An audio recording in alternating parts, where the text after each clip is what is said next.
Go inside the Crimson Tide with your hosts Rodney Orr and Gary Harris, keeping you informed on everything Alabama. And now, Tider Insider TV. The Alabama women's basketball team cruised a 93-34 victory over the Faulkner Eagles in the Tide's lone exhibition game on Monday evening at Foster Auditorium. Freshman from Huntsville, Shakira Wade, recorded a double-double in her first game. How about that? 17 points and 10 rebounds, including 8 for 16 shooting from the floor. Sophomore Mia Knight also totaled 17 points on the night, topping her career high of 16. Alabama played 11 players. 11 players scored. They tip off the regular season on Friday afternoon against Alabama A&M. That game will be played at Coleman Coliseum and is the front end of a doubleheader, with the men opening up the season against Kennesaw State at 7:30. How about that? And good evening, everybody. Welcome into Tider Insider TV, presented each and every week by Buffalo Rock, alongside Rodney Orr from TiderInsider.com, looking dapper as always. I just try to keep up with him. I'm WVUA 23 Sports Director Gary Harris. Tonight, Diet Pepsi should be good and cold. Because you know what I like to do, Rod? You know, sometimes I put them in the freezer, but that would burn me because they would get frozen sometimes, as you know, and we pop them. So I put them right in the back of the refrigerator, right in front of the blower. I didn't know that. Guarantees that they're ice cold. Good. How about that? Boy, they Great do taste plan. good, too. Yeah, you always have a good plan. Yeah, because I want them to stay cold for the entire 30 minutes. Yeah, I hear because I'm you. drinking it the entire program. All right, Rodney, right off the top, the College Football Playoff Committee just released its second batch of rankings just about 15-20 minutes ago, and the Tide is making a move. After knocking off number 2 LSU, Bama moves from number 4 to number 2. Clemson is still number 1. Ohio State stays at number 3. The Tide leapfrog the Buckeyes. And at number 4, not the unbeatens, but another once beaten team, Notre Dame. Baylor is on the outside looking in. I'm waiting for those to pop up. Who else is on the outside looking in at number 6? My mind just went blank. Iowa's at number 5. Baylor's at number 6. Those are the first 2 outs. Just real quickly, Rodney, your thoughts. Well, that's very interesting to see Alabama jump ahead of Ohio State there. No question about that. I mean, most people have kind of thought they were the best team in the country. I know this poll's a lot different than what, you know, people just think, but, you know, very interesting. And, you know, again, I don't put a lot of stock in that. Alabama has to take care of business. There's a long way to go. All these teams still have a lot of games to play, and I think, you know, when we get to that first weekend in December, that's when it counts. And got to take care of business this weekend against Mississippi State. More on that game in a moment. But first, the reason Alabama is at number 2, as I alluded to, was the Tide didn't just beat LSU on Saturday night at Bryant-Denny Stadium. They stoned them. 30-16, not even reflective of how dominant Alabama was in that game, Rod. Yeah, I mean, it could have been much worse, Gary. Again, Alabama completely dominated the line of scrimmage. You could not have really kind of drawn that up. I mean, who would have thought that Leonard Fournette, the great Leonard Fournette, only 31 yards on 19 carries, Gary. What a defensive effort, especially by the defensive front. But really, the entire defense was phenomenal. You know, when you look at the numbers, as you are talking about holding Leonard Fournette to 31 yards on 19 carries, and remember, he got 18 of that on one run following Henry's fumble that led to his only touchdown of the night. But total yards, 434 to 182. Rushing yards, 250 to 54. Passing, 184 to 128. Time of possession, how about this? 39-27 to 20-33. Alabama ran nearly double the plays of LSU. I mean, yeah, LSU's fortunate it wasn't worse, but we've been waiting to see Alabama play a game like this at Bryant-Denny Stadium, and they did when they needed it most. Yeah, and I think you mentioned the doubling up on plays. 79 plays to 45. I mean, what a staggering difference that was. And there you see Leonard Fournette, just nowhere to go. The Alabama defense swarming. How about the Alabama secondary? There you see Eddie Jackson coming up in run support. They did a fantastic job. Jackson made that tackle. Geno Smith really made some nice plays. Marlon Humphrey made a great play. The offense did what it needed to do to possess the ball. And I thought that drive at the end of the game, Gary, to kind of salt it away when LSU was kind of trying to get back in it. I mean, phenomenal. Over nine minutes in terms of time of possession. Just ran the clock out. Just took it right out of LSU. Well, Alabama gets it done, and now the Tide does control its own destiny. It's got to close it out, win these last 3 games, 2 of them in the conference on the road at Mississippi State and Auburn, and then Charleston Southern, of course, at home for Senior Day. Yeah, and hey, how about Adam Griffith? I mean, that field goal right before halftime, 55-yarder. You know, he's been under, you know, he's caught a lot of flack early in the season, but he's really come on strong, was 3 of 3 on his field goals, kicked the ball really well into the end zone again, and hey, when they didn't go in the end zone, Darius Geis learned what it is to play in the Alabama-LSU game. that freshman running back that returns kicks for LSU. He took some shots. Ding, ding, ding, ding, ding. That's him getting his bell rung. Listen, you remember a couple of weeks ago when we got that call about the special teams, and I said, well, you know, sometimes that happens in a game. I don't hear anybody talking about the special teams coverage now. No. And another thing that came out of that game, Rod, Derrick Henry, 38 carries, 210 yards, 3 touchdowns. Fournette, as we talked about, 31 yards, 19 carries, and 1 touchdown. Now, I don't want to be revisionist in terms of history. I think Derrick Henry's a really good back. I've said this year I didn't think he was quite at the level of Ingram, Richardson, and Lacey.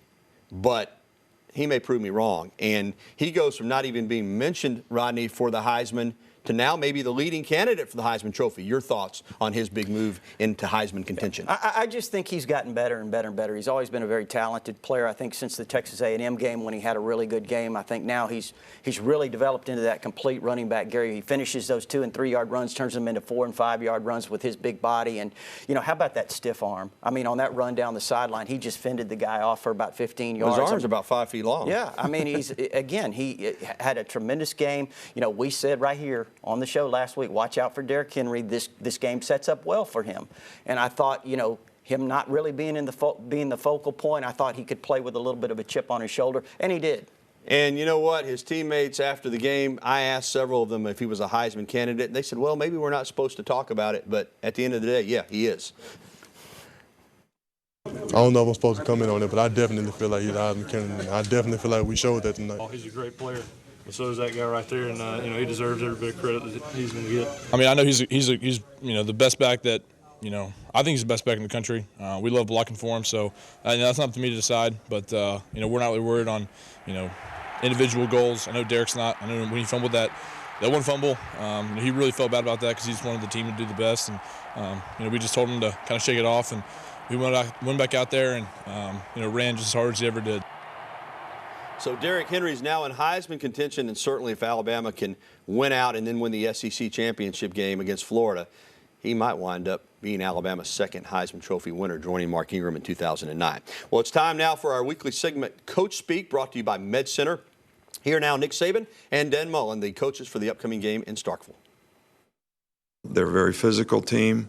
They're well coached. They play well in every aspect of the game. Very good on special teams. Defense is ranked in the top whatever in scoring defense, giving up just like 17 points a game. They're very physical on defense. They do a lot of things, create a lot of problems.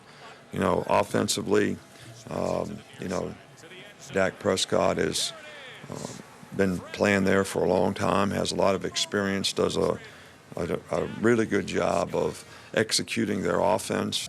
They don't give me a vote. They're the best team in America. I think when you're watching games, you watch football. We've had the opportunity to watch football the last couple of weeks. You can see that they are the best team in America. I think they got 5-star players across the board. I'm sure they got more 5-star players sitting the bench that can't get a rep on their team. 4- and 5-star guys that won't even get a rep in the game. Hey, he's trying to recruit against Alabama right there. Yeah, I'm telling you. Of course, he had the same line last year. Yeah. Well, still to come on Tider Insider Television, Alabama has 2 football commitments, 2 new ones, and one of them is from right here in Tuscaloosa. We'll break down a commitment for 2016 and 2017. Plus, we'll be welcoming your phone calls, emails, and tweets. There's the information on your screen on how you can get in touch with us. So give us a call. You can also our email, and you can reach us on Twitter using the hashtag TITV. We're right back after this. And welcome back to TITV. Still to come, your phone calls and emails. But right now, Rodney, time to break down this Saturday's matchup against Mississippi State in Starkville. The Bulldogs, you know, somebody had to be picked last in the SEC West, and it was Mississippi State. They didn't like that too much. They're 7-2 overall. Their 2 losses did come in the SEC, but this is a team that's flown under the radar all season long, been undervalued. But when you have a quarterback the quality of Dak Prescott, you got a chance to beat anybody you play. Yeah, Gary, you know, he may be the top quarterback in the country. You're talking about a guy, he's thrown for nearly 8,000 yards in his career, rushed for nearly 2,000 yards in his career. Very few quarterbacks have done that. I mean, he's thrown for 2,351 yards this year, 18 touchdowns, only 1 interception. The last 3 games, almost 1,000 yards. He's thrown for 300 in each 3 of those games, 300 plus. He's got 10 touchdowns. He's completing nearly 70% of his passes in that stretch, nearly 67% for the season. So, you know, he's their leading rusher as well. Brandon Holloway's an excellent back for them, but you know, Dak Prescott's their offense. Yeah, the running game, not what they would like it to be, but outside, Derrick Wilson, Fred Brown, and Fred Ross are three really good wide receivers. They really are. When you talk about Derrick Wilson, where is he from? Winona? Winona High School. Yeah, Winona here in Birmingham, or in the Birmingham area. And you know, he is a phenomenal player. When you talk about his size and his ability to make catches, he's got 37 catches on the year, 8 touchdowns. Fred Ross is their leading receiver in terms of the number of receptions. I think he's got 51. He's a very elusive guy. And, you know, they're just a team that can really throw the football, and that's the emphasis that they put with their offense. And defensively, kind of a no-name unit. They lost a lot of players from last year, but Manny Diaz has done a good job coordinating that bunch, and they're pretty good. And they do have one great player. Chris Jones, maybe as good a defensive lineman as there is in the league. And I know Alabama's got some great ones, but he's really good. Yeah, I was going to say, as good as Alabama's defensive linemen are, Chris Jones may be as good as anybody Alabama has. He's obviously an outstanding player. Was #1 high school defensive lineman in the country a few years ago, according to many, but they're good defensively. You know, they're really good, Gary, against scoring. Yeah. They only give up 17 points a game. Alabama gives up 16. I think Alabama can run on them, though. They give up 167 on the ground. But again, they make plays. They've got 10 interceptions. They're a really well-schooled defense. And later in the show, we'll have our predictions on the game, so you'll want to stay tuned for that. Well, Alabama picked up a brand new commitment for 2017 on Monday night. And Rodney, this is one they didn't even have to leave town for. Brian Robinson from Hillcrest High School. Now, you and I have watched him, 6'1", close to 220 pounds. He's a bigger back. I've liked him since he was a sophomore. Are you a little surprised he went ahead and pulled the trigger? Well, not really, given the fact that he is from here in Tuscaloosa. Now, I know there was a lot of people that really were, Auburn had really recruited him hard, and I think there were some people that would have liked to have seen him go there. But, you know, he's not afraid of competition. Alabama already has 2 commitments from top running backs in the 2017 class. But Brian Robinson, there you see him right there. You know, in a game against the #1 team in the state of Alabama earlier this season, he had 447 yards, 5 touchdowns, I think it was. And it's Clay Chalkful. Yeah, you look at him, Gary, and he's a big guy, but he can get even bigger. He's got pretty good speed. You know, that #4, maybe he just looks a little bit like T.J. Yeldon, but he is an outstanding player. I think when you have a player like that locally, you have to get him. Yeah, he is going to be a good football player. Also, on Saturday, of course, it was a huge visit weekend for Alabama with LSU in town. Bama picked up a 2016 wide receiver, Trayvon Diggs, rated the top receiver along the Atlantic coast out of Maryland. His brother, Stephon Diggs, former Maryland star, now in the NFL with the Vikings. This is another one of those kids that can go up and get it. Great speed, really nice prospect. Yeah, and again, when I look at him, and I've only seen a few of his huddle highlights, I really like him as a receiver, but I like his athletic ability overall. I think when you look at him, what the things he could do, he plays corner there. You see him in the secondary right there. I like him.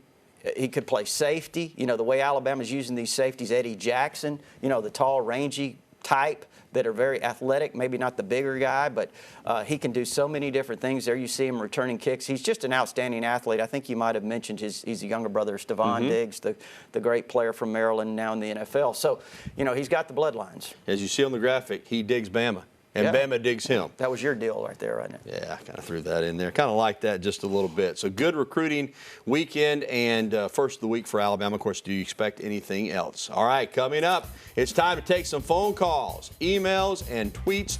205-348-WVUA, 348-9882. That's the number. TITV at WVUA23.com is the email address. And use the hashtag TITV on Twitter if you want to send us a question or comment that way. We'll be coming back with the show that takes you inside the Crimson Tide, the award-winning Tider Insider TV. Back after this timeout. Welcome back to TITV alongside Rodney Orr. I'm Gary Harris. Still to come, our predictions. Rodney almost pulled the trigger for LSU last week. I think he may be leaning toward the upset with Mississippi State this week. I didn't come close. Stay tuned to find out. I'm just messing with you. All right, let's go to the phones. They're lined up for us. First up is Dale in Moundville. Hey, Dale, how are you? Hey, guys. Y'all doing okay? Yes, sir. All right. Great game Saturday by the defense. One of the greatest performances I've ever seen. I agree. I'd like to say, in reality, it looks like Alabama's probably going to lose Derrick Henry at 99.9% to the NFL next year, and Drake's a senior. Just looking at next year, it looks like we only got one running back for 2016, if I'm not mistaken. How many more are they targeting? And also,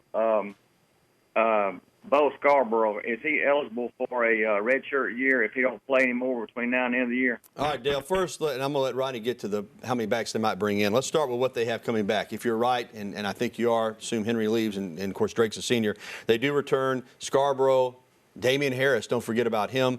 Ronnie Clark, who may wind up in another position, but right now is a running back, and Derrick Gore, who's a talented walk-on. Now, Rodney, as far as what else they might bring into that mix, got one running back already committed and might be looking to sign one or two more for this class possibly. Yeah. And I think he asked about Bo Scarborough. You may have mentioned him, and he's doing really well. He's close to being ready to play. And, you know, B.J. Emmons is an outstanding running back from the state of North Carolina. Really, really good. 5'11", 230. Has really excellent speed. I think he's a good fit for Alabama's offense. I think they'll take another one, Gary. Exactly who it'll be, not sure. There's several that they're recruiting. Yeah, and Scarborough's not going to redshirt. I mean, he's still probably going to play before this season is over. And again, with the way he came in, I don't even know if he's eligible for one since he. Well, he would be eligible, but they're now not playing. that he's played, Yeah. no, that's right. Not going to happen. All right, let's go to Anniston. Talk with our good buddy Harold. Hey, Harold, what's up, my man? Hey, guys, what's going on? Hey, you know it. Go tell us. Hey, Rodney, I want to ask you and Gary, man. You know, I've listened to the national media, man. It seems like, you know, everybody wants to say there's a bias against the SEC. It doesn't seem like it's a bias against the SEC. It seems like it's a bias against Alabama. They seem to be fine with any other SEC team, LSU or Tennessee, but Alabama, you mentioned Alabama, and everybody pile on. All right, what do you guys think? Well, let me say this. There's no bias by the committee, that's for sure. They're number 2 this week in the playoff rankings, and I think overall ESPN loves Alabama. But because there's so much thought around the country that the SEC and Alabama gets cut some favors, they've got a few guys that they've hired to be Bama bashers. I do agree with you there. I think that's their job. And I don't know if it's jealousy or they're just, like you said, just hired to be Alabama bashers to kind of stir the Alabama nation, so to speak. And we know that's hard to do. Yeah. Just kidding. Alabama wins, you know, and that creates jealousy. You know that, certainly. But I think that if Alabama continues to win, what can they do? Yeah. I mean, you know, they have no choice. I think overall, ESPN, CBS, all the networks love Alabama. That game against LSU on Saturday night was the highest-rated college football game of the year. All right, we got some callers on hold. We do need to pay some bills here and let you hear from some of our advertisers, but we'll be back with more phone calls right after this on the only show that takes you inside the Crimson Tide, the one, the only Tider Insider TV.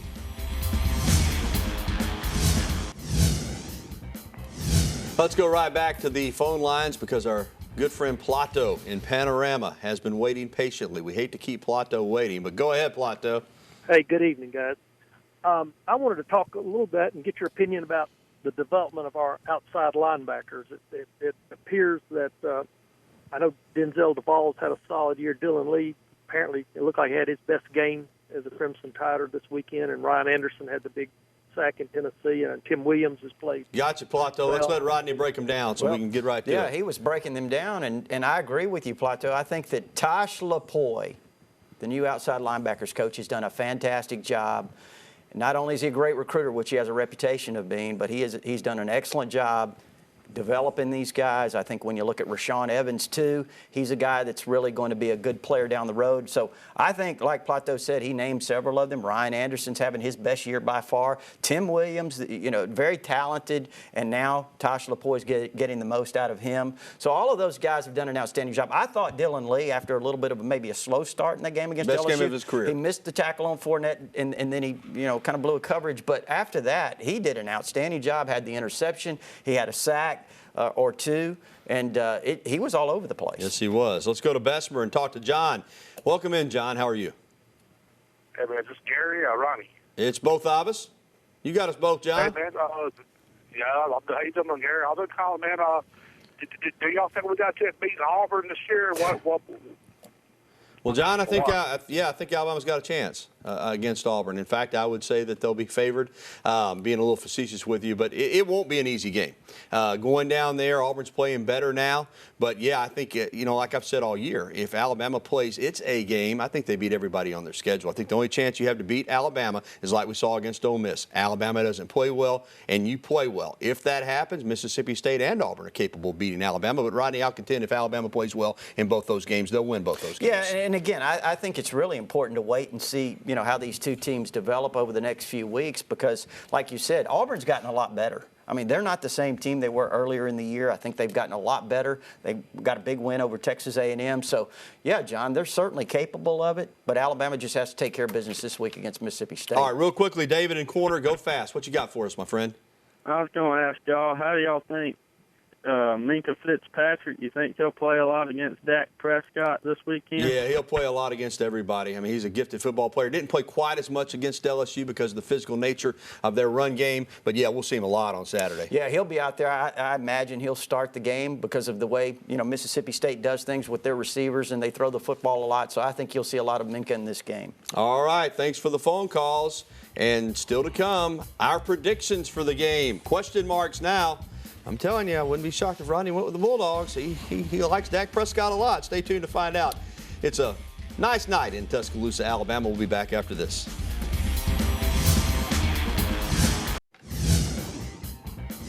As always tonight, we're outfitted by the Locker Room in Tuscaloosa, located on the University Strip, a Tuscaloosa tradition since 1964 and home of the original elephant wear. You can go by and see Alex and Rush and the staff, very courteous staff in person, or you can shop online, locker-room.biz. All right, it's prediction time, Rodney.